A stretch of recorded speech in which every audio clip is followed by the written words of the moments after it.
Mau petir, mau hujan, maju terus. Maju saja, Tuhan selalu serta. Maju saja.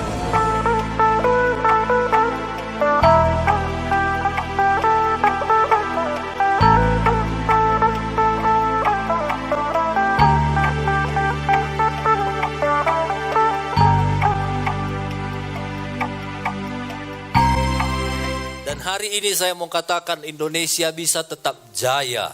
Sekali lagi, Indonesia itu sangat ditentukan oleh keberadaan rakyat Indonesia.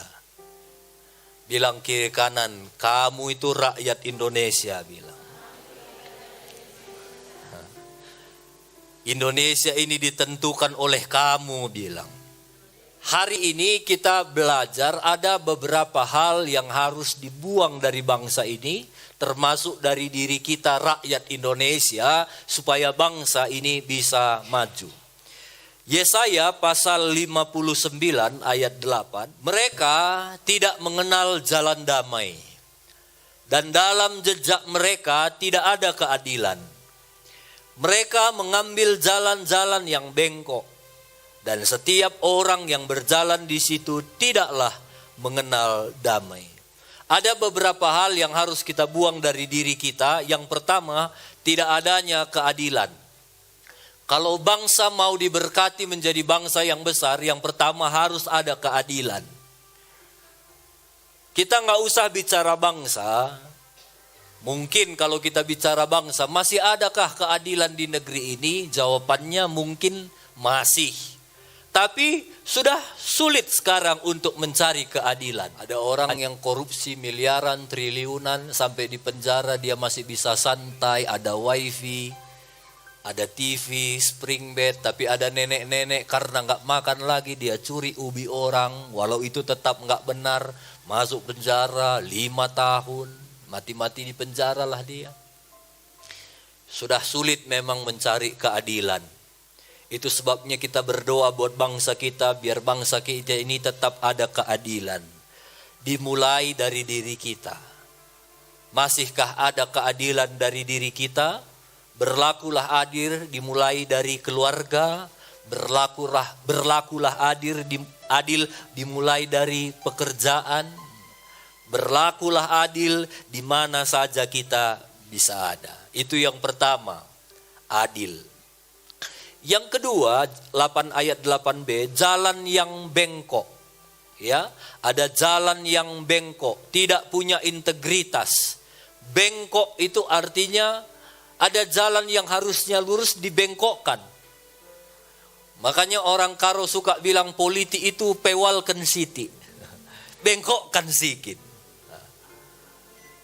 Hari ini kita harus belajar jadi anak-anak Tuhan, jangan bengkok.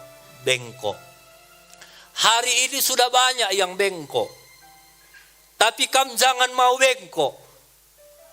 Saya ketemu banyak orang-orang Kristen dulunya lurus, tapi karena dilihatnya sekitarnya bengkok, dia pun mulai bengkok.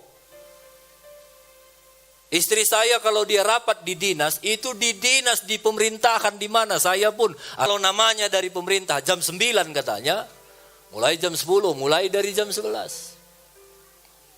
Istri saya, waduh saya datang ke situ 1 jam baru orang datang, 2 jam baru mulai. Saya bilang, tetap benar ma. Kalau dibilang jam 9, sebelum jam 9 sampai sana. Walau cuma kamu sendiri di situ, kamu tetap ada di situ. Saya juga begitu, kalau diundang ke kantor di mana saja pun. Kalau jam 8, sebelum jam 8 saya sampai di situ. Ada nggak ada orang, saya ada di situ.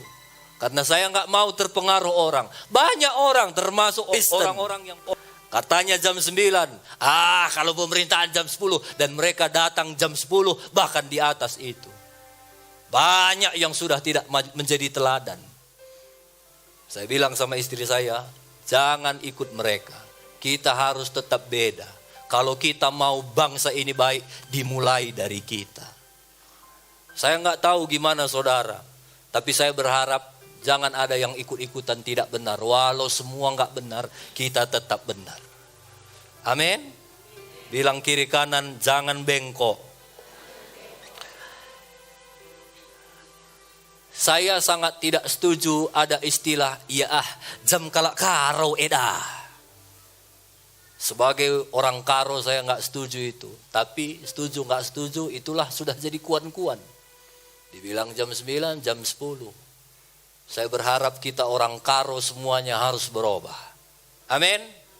Apalagi semalam sudah juara 1 pakaian adat karo di IKN. Itu artinya nama karo ini sudah dikenal di Indonesia. Harus berubah kita semua. Jadi kalau baju adat kita menang, kita juga harus menang. Jangan nanti baju adat aja yang menang. Kita tetap nggak beradat. Harus sama-sama menang. Bilang kiri kanan harus menang. Jadi dimulai dari diri kita ya. Semua apapun ceritanya kita nggak usah terlalu bicara panjang lebar bangsa Indonesia, dunia. Selalu dimulai dari diri saya. Saya sudah benar nggak? Kalau orang luar negeri itu kalau kita bilang beli barang kualitas A, dia pasti kasih kualitas A. Karena mereka itu jaga nama baik. Gimana dengan kita? Kita sederhana sajalah kalau jual-jualan ke pajak lo gendak. Kalau ditanya orang, mejile tomat dewe, apa kita bilang? Mejile. Kalau mejile nggak salah. Tapi seberapa sering ada tomat kita nggak mejile, kita bilang mejile we, mejile. Kalau memang nggak bagus, datas mejile we, tengah kurang jile nang ku teruh dai. Saudara percaya nggak Tuhan yang memberkati kita? Kalau mungkin gara-gara itu saudara kurang dapat uang masuk, Tuhan bisa kasih uang masuk dari mana saja, yang penting kita benar. Saya masih dengar itu ada laporan di pajak roga, orang taruh batu katanya di dalam baru-baru ini. Dijual di atas sayur di dalam batu. Siapa itu? Orang Indonesia. Kepada siapa yang dia jual barang itu? Kepada orang Indonesia. Kita lihatlah sesama orang Indonesia pun gak peduli. Ada obat pun itu obat yang kadang-kadang akhirnya dibuat beracun, nggak takut lagi orang. Siapa pelakunya? Orang Indonesia. Itu sebabnya hari ini kita harus bertobat. Lihatlah pupuk-pupuk banyak palsu, ditanam gitu. Ada yang tanamannya ya nggak apa-apa, ada yang malah mati. Siapa pelaku pupuk palsu? Orang Indonesia. Itu sebabnya hari ini kita harus belajar berubah. Amin. Dimulai dari diri kita. Kalau kamu naik sepeda motor, pakai helm. Dimulai dari diri kita. Saya kadang-kadang malu ya, ada kemarin foto orang Indonesia boncengan dia ditaruhnya helmnya di sini, di bonceng ini. Baru ada orang komen, ya memanglah orang Indonesia otaknya didengkul katanya. Waktu ku dengar itu nokoh kali kurasa. Padahal yang nokoh itu orang Indonesia juga. Lihat kita mengerikannya bangsa ini. Sesama kita pun saling menjelekkan. Harus berubah kita semua. Amin. Nanti kalau saudara ada waktu atau mungkin ada saudara yang sudah pernah keluar negeri. Kalau nanti saudara keluar negeri itu hampir nggak pernah kamu dengar suara klekson. Tintin, tintin. Apalagi telolet, telelelelelelelelel, nggak ada itu di luar negeri. Nggak salah ada telolet, nggak salah ada klekson, makanya diciptakan. Tapi maksud saya, belajarlah jadi orang yang menggunakan itu pada tempatnya. Jangan ribut. Knalpot juga.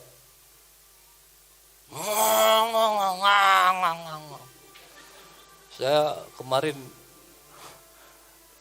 lihat anak-anak muda kita di sini, beberapa knalpotnya udah ditutupnya. Oh puji Tuhan, haleluya dalam hatiku. Aku kan nggak bisa aku bilang tutup knalpot kalian itu, cuma ya berubah maunya dia dengar khotbah, aku pikir. Puji Tuhan ada beberapa yang udah nggak lagi ngomong katanya. Kadang kan keluar gereja gitu, katanya itu kan udah jadi nggak kesaksian. Orang tidur, tadi ayam mau bertelur dia nggak jadi, karena berapa banyak ruginya itu. Itu kan belum kita hitung lagi semua itu. Banyak kali ruginya. Jadi janganlah ya.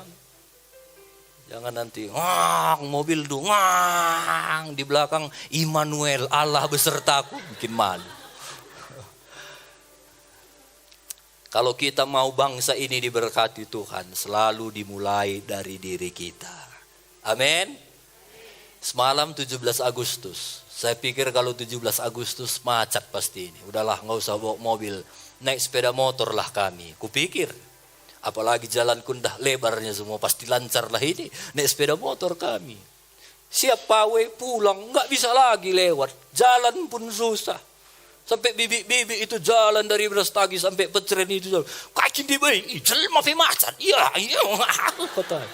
Ya Raina kambing ya, ini lewat kami bilang lagi. Manusia pun jadi macet, sepeda motor pun nggak bisa lewat, nggak ada kecelakaan, nggak ada apa-apa. Yang ada aku temukan, udah sampai Petren itu udah baris 2 dari Medan, masuk lagi baris 3 dari sini udah nggak bisa lagi lewat, masuk lagi terus. Nggak tahulah sampai jam berapa semalam. Tapi saya mau bilang itu semua ditentukan oleh rakyat Indonesia. Siapa yang bawa mobil itu? Rakyat Indonesia. Mau selebar apapun jalan kita, kalau model kita masih kayak gini, macet terus kita nanti. Makanya kami yang punya mobil, kami yang punya sepeda motor, belajar tertib. Jangan ada yang nyelip-nyelip. Saya lihat ada jemaat mulai senggol-senggol. Ya.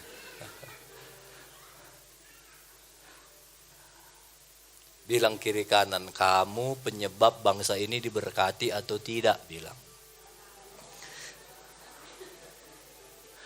Mau selebar apapun nanti jalan kita, kalau masih jelip-nyelipnya kita, itu tetapnya nanti lapis 7, lapis 8, lapis 9. Tapi kalau mental kita benar, sempit pun jalan, pasti nggak macet. Itu saya kalau di luar negeri banyak kalilah belajar. Saya kira-kira 13 tahun lalunya ke sana. Itu kalau malam pun jam 1 perempuan di Korea itu biasa gini, nggak takut sendiri dia, saking amannya. Mau jam 2 pagi pun kita jalan asal lampu merah itu nggak ada mobil yang nyebrang.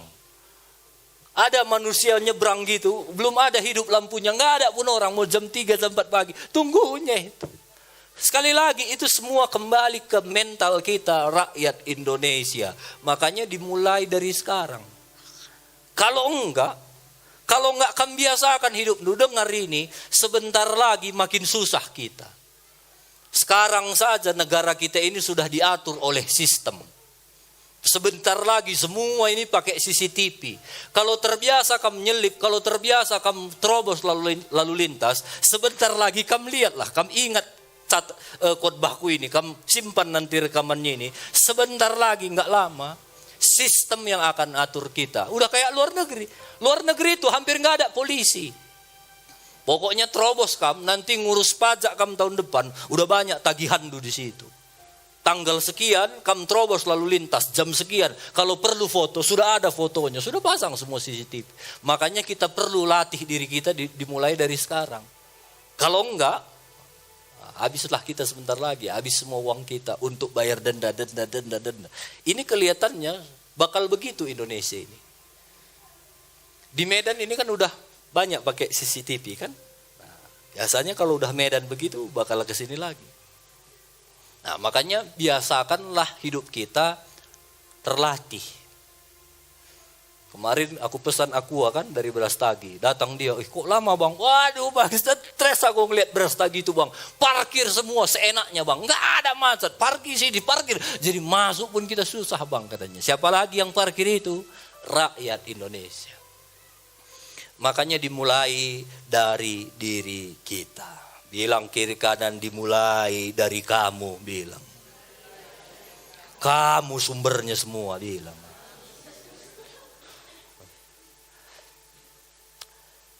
Jadi belajar ya. Saya berharap kita di sini khususnya banyak belajar lah. Saya di jalanan itu pun banyak belajar.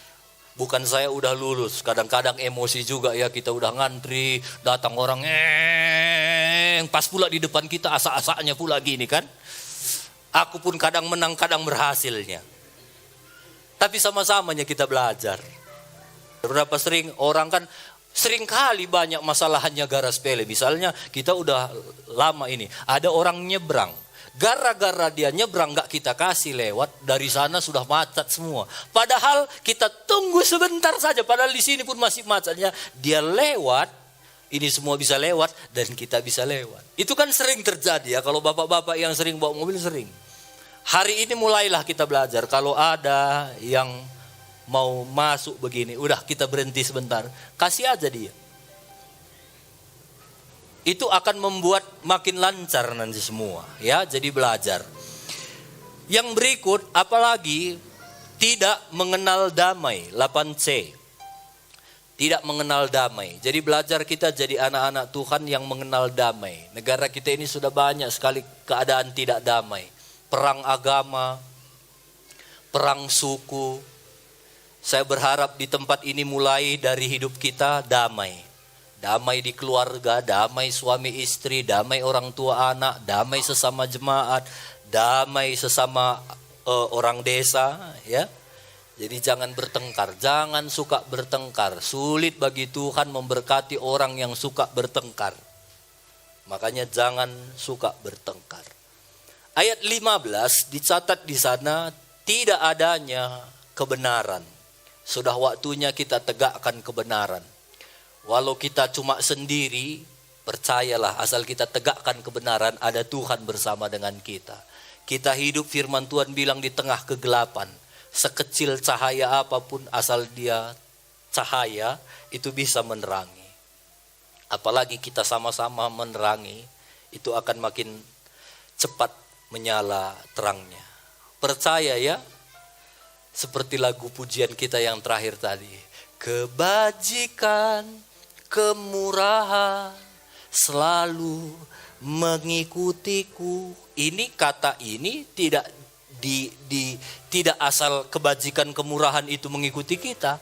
Tapi firman Tuhan bilang kalau kita hidup benar. Kalau kita hidup benar, taat dimulai dari hal-hal kecil, kebajikan kemurahan itu mengikuti kita. Amsal pasal 4 ayat 18, firman Tuhan berkata begini, Amsal 4, 18. Tetapi jalan orang benar itu seperti cahaya fajar yang kian bertambah terang sampai rembang tengah hari. Jalan orang benar itu kayak cahaya fajar, makin hari makin terang, makin siang makin terang. Itu hidup orang benar, janji firman Tuhan. Kalau kita benar dimulai dari hal-hal kecil, hidup kita ini makin terang. Tapi kalau enggak benar, ayat 19, jalan orang fasik itu seperti kegelapan. Mereka tidak tahu apa yang menyebabkan mereka tersandung. Kalau orang fasik itu dia gelap. Sampai waktu dia jalan dia jatuh dan dia enggak tahu apa yang menyebabkan dia jatuh. Bahasa karaunya, tapi dalan si dalani kala jahat, balikap ras peringi si gelap. Jongkang iya, tapi lai teknakai sirbansa. Orang yang enggak benar itu bisa rempet jongkang. Oh, Nina, kai dai, kai lah teknakai sirbansa. Dia jongkang tapi enggak tahu dia apa yang menyebabkan. Makanya hidup benar. Jangan bangga kalau kita dapat uang dengan cara yang gak benar. Nandangi jongkang. Kalau saudara dapat sesuatu yang dengan cara gak benar, sepertinya aman. Firman Tuhan bilang orang fasik akan jongkang. Kain der bansa katanya. Yang parahnya orang fasik, orang Kristen pula, jemaat GPDI pula. Enggak sadar diri, melakukan hal-hal yang enggak benar. Waktu dia jatuh, dia bilang pula sama Tuhan, Tuhan kenapa? Apa salahku? Katanya pula. Bilang kiri kanan, tandai banta teman. Apa salahku Tuhan? Katanya pula. Jangankan Tuhan, pendetanya pun tahu apa salahnya. Anggota komselnya pun tahu apa yang dia kerjakan. Tuhan ini naka Untung Tuhan, kamu nenyek, kamu bertanya-tanya. Untung gak gitu kata Tuhan. Kau tanya aja gembalamu, tanya gembala selmu. Dia aja tahu. Bukan kamu maksudku ya, bukan kamu ya. Tapi kalau kamu tersinggung, puji Tuhan.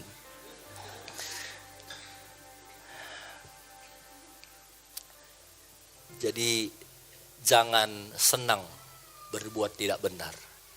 Janji Tuhan kalau benar makin terang. Makin terang. Tapi kalau fasik itu akan jatuh dan tidak tahu di apa penyebabnya. Sampai firman Tuhan bilang orang fasik itu kalau terpleset nggak bisa lagi ditolong. Dia jalan di jalan yang licin, itu kitab Amsal bilang. Dan kalau dia terpleset nggak bisa lagi ditolong. Tapi orang benar sekalipun dia jatuh firman Tuhan nggak sampai tergeletak. Tuhan pasti akan tolong. Saya berharap semua jemaat di tempat ini hidup benarlah, takut akan Tuhan. Saya selalu punya mimpi dari gereja ini akan bangkit orang-orang hebat. Saya bukan hanya sekedar ngomong, akan bangkit artis-artis yang cinta Tuhan. Dari gereja ini mungkin akan bangkit anggota dewan yang cinta Tuhan. Dari gereja ini akan bangkit pemusik-pemusik yang takut akan Tuhan. Saya bukan hanya sekedar bicara, lihatlah nanti saudara bisa cek di Google orang-orang yang takut akan Tuhan, dipakai Tuhan makin terang. Saya kasih contoh saja, Agnes Monica, Agnes Mo. Itu kan penyanyi yang bukan hanya terkenal di Indonesia. Dia sampai luar negeri dikenal orang. Tapi coba lihat, cek kerohaniannya. Dia bukan orang yang sembarangan. Dia orang yang cinta Tuhan. Asal dia menang selalu dia bilang, terima kasih, saya tahu piala saya ini. Terima kasih Tuhan Yesus. Dia sebut nama Yesus. Dan dia adalah orang-orang yang dari kecil melayani di gereja. Dia nyanyi di gereja. Lihat hidupnya itu makin terang, makin terang, makin terang. Ada satu pemain bass, ini pemain bass dunia namanya Berry Likumahua. Saya juga nggak tahu karena saya tidak terlalu suka main bass. Satu kali waktu saya di Singapura itu pertemuan dengan berbagai negara, orang semua dekatin dia, foto bang Berry ya, foto bang, foto dari Indonesia khususnya. Foto-foto, saya pikir siapa kan? Itu pemain bass terbaik waktu saya cek di Google, wah. Dia pemain bass terbaik dunia pun cinta Tuhan. Masih sampai hari ini melayani Tuhan di gereja. Dan dia lebih mementingkan Tuhan daripada semua-semuanya. Makanya hidupnya makin terang. Siapa lagi? Judika. Judika itu jadi penyanyi sekarang hebat itu. Jangan saudara pikir dia dia punya Komsel itu. Dan sampai hari ini dia terus ada di Komsel. Siapa dia? Dia orang Brastagi. Dulu waktu kecil bapaknya cuma tukang jaga pastori gereja GKPI Brastagi itu. Setiap Sabtu dia sapu gereja, apel gereja, sekolah minggu rajin, dia ikut nyanyi dan lihat hidupnya sekarang makin terang. Nah, ini contoh-contoh di Indonesia yang saudara mungkin kenal. Di luar negeri banyak orang-orang yang hebat adalah orang-orang yang dimulai dari gereja. Makanya setialah, benarlah. Tuhan itu enggak akan tinggal diam. Setiap perkara yang kita kerjakan sekecil apapun itu diperhitungkan oleh Tuhan. Nah, makanya hari ini takutlah akan Tuhan. Amin. Kalau mau hidup kita diberkati oleh Tuhan, enggak ada cara lain hidup sesuai dengan prinsip firman Tuhan. Kita diberkati Tuhan bukan agama kita Kristen. Ini harus Bapak Ibu tangkap ya. Saudara diberkati Tuhan bukan karena Kristen. Saudara diberkati Tuhan bukan karena jemaat GPDI. Saudara diberkati Tuhan, kita diberkati Tuhan karena kita melakukan prinsip-prinsip firman Tuhan. Maaf ini, sekalipun ada orang yang bukan jemaat GPDI, bukan orang Kristen, asal dia melakukan prinsip-prinsip firman Tuhan, hidupnya juga bisa diberkati. Firman Tuhan di Amsal bilang, belajarlah dari semut. Semut itu gimana? Dia nggak malas, dia rajin, dia menyiapkan makanannya waktu musim yang panas, waktu kekurangan, dia cukup. Semut rajin. Nah, saudara, kalau kita mau jadi orang yang diberkati Tuhan, bukan karena Kristennya, tapi kita rajin nggak? Kalau kita rajin, kita pasti akan diberkati Tuhan. Memang keselamatan itu pasti kita terima. Kalau kita percaya kepada Yesus, pasti kita terima keselamatan. Tapi kalau mau diberkati, harus hidup sesuai dengan prinsip firman Tuhan. Firman Tuhan bilang, lebih berkat memberi daripada menerima. Kalau saudara mau diberkati, belajar suka memberi. Menolong orang, menraktir. Jangan asal ketemu, ditraktir terus. Datang kawan, ngocan, sekali traktir. Datang orang, ngocan, sekali kena traktir. Harus bayar. Harus berkorban. Orang-orang yang suka ditraktir dan selalu mau ditraktir, hidupnya ya begitu-begitu saja, nggak akan diberkati Tuhan. Tapi kalau kita suka memberi, suka menraktir, suka menolong, pasti Tuhan memberkati kita. Saya beberapa hari lalu makan karena rapat dengan beberapa hamba Tuhan, ada mungkin sekitar 10-11. Kami makan di satu kafe yang menurut saya itu mahal. Kopinya saja 1 gelas 30.000. Jadi belum lagi makannya pasti mahal. Di tengah kami makan ada satu kakak saya, dia datang. Dia bukan orang Kristen. Waktu dia lihat saya, "Hai Krispus, hai Kak. Kami di sini ya." "Iya Kak, kami makan ya, makan ya." Ya. Lalu setelah itu dia pulang. Lalu dia pamit, "Dek, luan kakak ya." Iya Kak, hati-hati. Yuk, pergi. Kami makan. Setelah selesai makan, pas mau bayar, udah dibayar tadi Pak. "Siapa yang bayar? Ini mahal, ini banyak sekali." Kakak yang tadi yang katanya sama, dalam hatiku, aduh, itu banyak sekali. Kalau hitung ratusan ribu, mungkin ratusan ribu dia harus bayar makanan Kak. Tapi dalam hatiku, puji Tuhan, hari ini aku menuai. Bagiku itu bukan hal yang wow gitu. Karena aku juga terbiasa kok bayarin orang. Terbiasa bayar orang, udah ya bayar, ya. Ada waktunya kamu menabur, pasti kamu tuai. Apa yang kamu tabur, pasti kamu tuai. Kalau kamu mau terkejut selalu dibayarin orang, buatlah orang terkejut kamu bayarin selalu. Kalau enggak, ya ngatakan sampai aku lah beluh. Sekali lagi ya, diberkati tidaknya kita bukan masalah Kristen atau tidak, masalah kita hidup dengan prinsip firman Tuhan atau enggak. Sekali lagi dimulai dari hal-hal kecil lah. Kalau kita cinta bangsa ini, mulai dari hal kecil. Sampah, perhatikan. Jangan jadi urusan kepala desa kita selalu. Kita hidup di desa ini, hidup tertib. Jujur. Jangan berantem. Jaga kedamaian. Siapa yang peduli dengan bangsa ini? Mungkin sudah gak banyak lagi yang peduli dengan bangsa ini. Kita harus peduli dengan bangsa ini. Dan kebangkitan bangsa ini, itu tergantung kita. Ya, anak-anak sekolah, belajarlah sekolah yang benar. Kita yang keluarga-keluarga, belajarlah hidup yang benar. Sederhana sekali. Kalau kita mau jadi berkat buat kota ini, mulai berpikir apa yang aku bisa kerjakan. Jangan suka berpikir apa yang negara ini bisa kasih sama aku. Apa yang kepala desa bisa kasih sama aku. Mulailah hari ini berpikir apa yang bisa aku lakukan buat desa ini. Apa yang bisa aku lakukan buat bapak kepala desaku. Apa yang bisa aku lakukan buat kotaku. Kalau nggak bisa kita yang besar, mulai dari hal kecil. Sampah contohnya ya. Damai dengan semua orang. Dan itu adalah hadiah yang terbaik di ulang tahun bangsa kita ini. Bilang kiri kanan, mulai dari diri induk kawan.